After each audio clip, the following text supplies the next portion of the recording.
আমি চাইছি ওই অত্যাচারীদের জন্য ফাঁসি হয়, যেন ওদের ফাঁসি লাগবে। আমার মেয়ের বিচার করতে আমি ঠিক জানি না, শারীরিক নির্যাতন হয়তো করেছে, হয়তো কিছু করেছে, আর তারপরে খুন করা হয়েছে ওকে। গলায় হয়তো কিছু দিয়ে হাত চিপে যেভাবে খুন করেছে ওকে, ওর গলায় দাগও আছে, বোঝা যাচ্ছে একদম। এর আগে কি এরকম হতো নাকি? না না না, আমি চাই আমার মেয়েকে। এর আগে কি আপনার মেয়ের সঙ্গে এই রোহিতের কোনো গোলমাল হয়েছিল? এরকম কিছু আমি শুনিনি আগে। কতদিনের সম্পর্ক ছিল? এটা তো কিছুদিন হয়ে গেছে ভালোই, কিন্তু কখন এরকম কিছু শুনিনি আমি। কোনো অভিযোগ ছিল? না না, কেন এরকমটা করলো কি মনে কিন্তু হয়? আমি এটা শুনেছি যে ছেলেটা নাকি খুব খারাপ প্রথম থেকে। অবাধ মেলামেশা করতো, একটু বন্ধুত্বের মতন ছিল, ওরা একটু দেখাশোনা করতো হয়তো, প্রেমিক ছিল এরকমই বলছে। প্রেমিক ছিল কিনা সঠিক আমি বলতাম না, প্রেমিক। এর আগে কোনো কমপ্লেইন করেছিল আপনার মেয়ে আপনার কাছে রোহিতকে নিয়ে? মাঝে মধ্যে যেত রোহিতের হ্যাঁ, বাড়িতেও যেত। কিন্তু একটু আমার মেয়ে বলেছে যে ও একটু একটু অন্য রকমের আর কি, কিরকম মনস্ক একটু, মানে একটু অন্য। ওখানটা অনেক, মানে ওখানটা মানুষের রোহিতের ব্যাপারে বলেছে যে ফোন করে রোহিত কি বলছিল কালকে? রোহিত আমাকে ফোন করেনি, আচ্ছা, পিসিকে? আমার ননদ কাকা শ্বশুরের মেয়ে। কি বলছিল? বলছে কি দিয়াকে এখানে জঙ্গলে পেয়েছে, খুব মানে ও নিঃশ্বাস নিচ্ছে না, মানে ও সেন্স নিচ্ছে নেই কোনো, এটাই বলছি।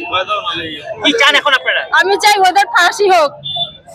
আরেকজন যে ছিল রোহিতের সঙ্গে, সেও কি তাকে চিনতেন? হ্যাঁ, ওকে চিনি। ওকে কিভাবে চিনি। চিনতেন? ও তো ছোট থেকেই আমি চিনি ওকে। রোহিত কি আপনার বাড়িতে আসতো? না না না, আপনার মেয়ে তো যেত রোহিতের বাড়িতে। বাড়িতে যেত, আমি তো জানি না ওটা বলতে পারি, কিন্তু ওর সঙ্গে কথাবার্তা বলতো, এটা জানি। আপনি চিনতেন রোহিতকে? হ্যাঁ চিনি, কিরকম চিনি, ওই রাস্তাঘাটে দেখা। এর কোনো ঝামেলা আপনাকে কোনো কমপ্লেইন করেনি? কমপ্লেন করেছি, কিন্তু যে ও নাকি এরকম মাঝে মধ্যে নাকি চট থাপ্পড় মারতো। আমাদের আজকের যে আপনাদের তো আর কিছু বলার নেই, কারণ যেভাবে সারা পশ্চিমবঙ্গ জুড়ে নারী নির্যাতন, নারী ধর্ষণ, যেভাবে নারীদের প্রতিনিয়ত মৃত্যু হচ্ছে, মুখ্যমন্ত্রী তার দিকে কোনো হুঁশও নেই। এবং সে এখন হলো সে নিজেকে নিয়ে ভীষণ ব্যস্ত, কারণ তিনি তোষণের রাজনীতি করছেন। এই তোষণের রাজনীতিতে দাঁড়িয়ে আমাদের পশ্চিমবঙ্গ এবং নারী সুরক্ষা দুটোই রসাতলে চলে গেছে। তাই আমরা কালকে যেভাবে এখানে একজন ধর্ষণ হয়েছে, গতদিন ধর্ষণ হয়েছে, এই আপনার নকশালবাড়িতে দুদিন আগে হয়েছে, আমরা তার প্রতিবাদে আজকে আমরা রাস্তায় নেমেছি। আমরা এর প্রতিবাদে এই যারা ধর্ষক তাদের শাস্তি চাই, তাদের ফাঁসি চাই, আমরা এর প্রতিবাদ চাই। কারণ আমাদের মুখ্যমন্ত্রী সুরক্ষা দিতে পারছেন না নারীদের, কোনো সুরক্ষা নেই পশ্চিমবঙ্গে। গ্রেফতার করলে কি হবে? দুদিন পরে সব সেটিং করা থাকে, সব সেটিং এ দুদিন সব ঠিক হয়ে যাবে। আমরা এটা আর হতে দেব না, আমরা শাস্তি চাই। এই যে দেখুন, মেয়ের মা এসছে, দেখুন আপনারা কালকে যে ঘটনা হয়েছে, সেই ঘটনার হিসেবে ওই যে মেয়ের মা, তাকিয়ে দেখুন ওনার কি অবস্থা। প্রতিটা ঘরে ঘরে নারীদের এইরকম অবস্থা, কোনো মহিলা, বাচ্চা, বৃদ্ধা কারোর কোনো সুরক্ষা নেই।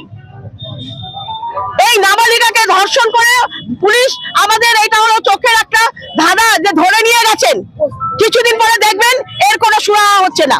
এবং প্রতিটা কেসই এরকম হচ্ছে, gang case, rape case, gang rape case তো এখন সারা পশ্চিমবঙ্গ জুড়ে হচ্ছে। জেহাদিদের যেভাবে উনি তোষণ করছেন, সেই তোষণের এটাই হলো ফলাফল, যে আমাদের কোনো সুরক্ষা নেই, নারীদের কোনো সুরক্ষা নেই। উনি ব্যর্থ মুখ্যমন্ত্রী, ইমিডিয়েট ওনার পদত্যাগ চাই। আমরা ধর্ষকের শাস্তি চাই, ফাঁসি চাই, ধর্ষকের ফাঁসি চাই আমরা। তার যতদিন এটা না হবে আমরা রাস্তায় থাকবো। এবং মহিলা মোর্চা, ভারতীয় জনতা পার্টির মহিলা মোর্চা রাস্তায় নেমেছে, এবং এই লড়াই আমরা এর ফাঁসির বিচার চাই। যতদিন না হবে আমরা লড়াই যাব। আমার নাম তর্পিতা সরকার।